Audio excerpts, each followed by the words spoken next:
In this recipe, written down by Maestro Martino di Como in the 15th century, farro, spelt emmer or einkorn, is cooked in broth and then dyed golden with egg yolks and saffron.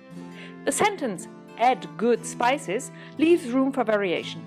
I used, apart from the saffron, black pepper, cumin and powdered ginger. Other available possibilities were cloves, cinnamon, aniseed, coriander seeds, nutmeg or cardamom.